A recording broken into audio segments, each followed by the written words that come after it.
yo soy Pablo Hernández, trabajo en el Laboratorio de Ecología y Biodiversidad de Invertebrados Marinos y me dedico a estudiar los invertebrados que viven asociados al fondo de los mares.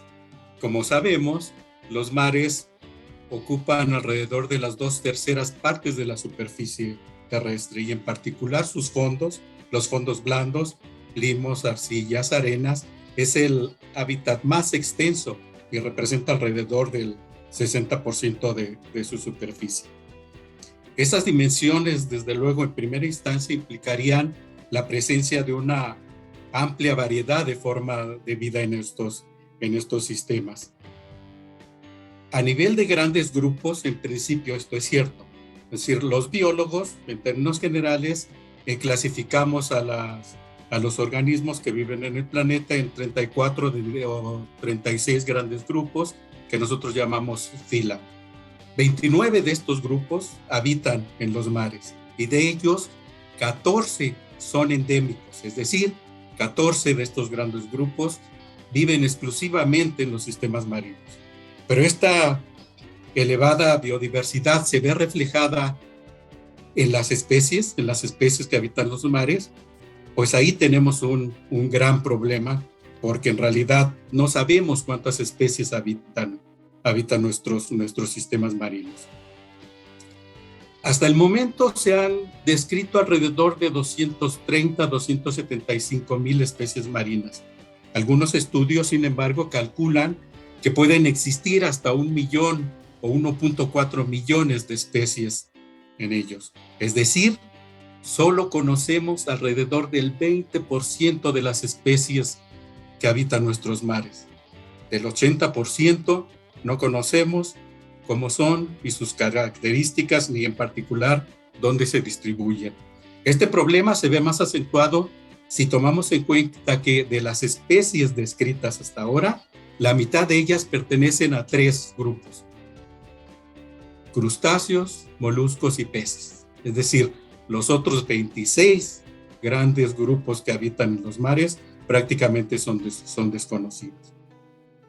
Esto, desde luego, lo primero que nos lleva a reflexionar es que se necesita que un mayor número de jóvenes, de estudiantes, volteen a ver las ciencias del mar y se involucren, se preparen, se formen en el estudio de las ciencias del mar y sus diversas ramas.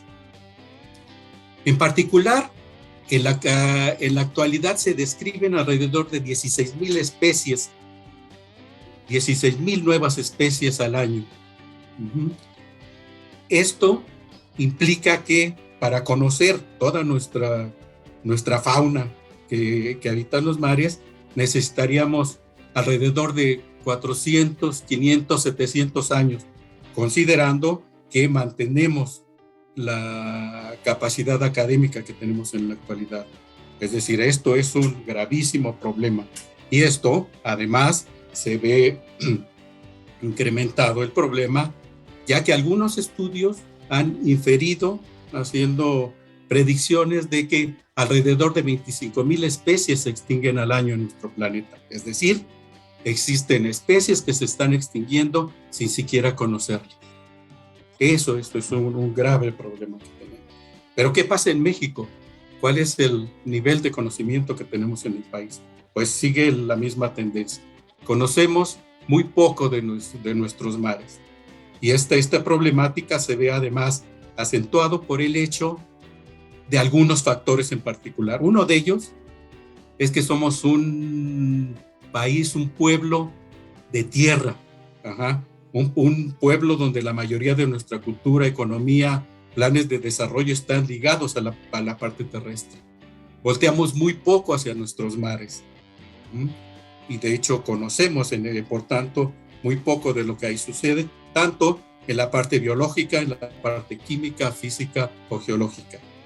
Esto es un gran problema para el país, sobre todo si tomamos en cuenta la heterogeneidad de sistemas marinos que tenemos. Tenemos alrededor de 11,000 kilómetros de litorales. Y si echamos un vistazo muy rápido a nuestras playas, por ejemplo, las de Veracruz, las de Cancún, de Oaxaca, de Mazatlán o de Ensenada, En primera instancia podemos ver que tienen condiciones climáticas, fisiográficas, topográficas totalmente distintas.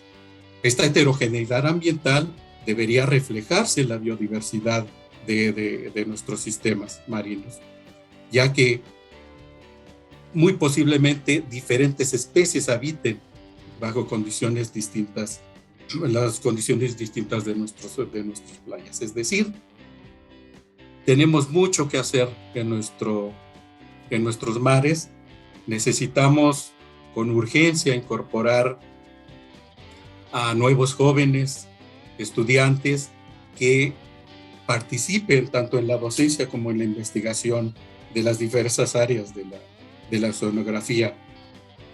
Y pues los invito, hay mucho por hacer en nuestros mares. Recuerden que el poco conocimiento de ellos nos restringe en lo que podemos hacer, los mecanismos y procesos en que podemos actuar sobre la preservación, conservación y manejo de nuestros recursos marinos.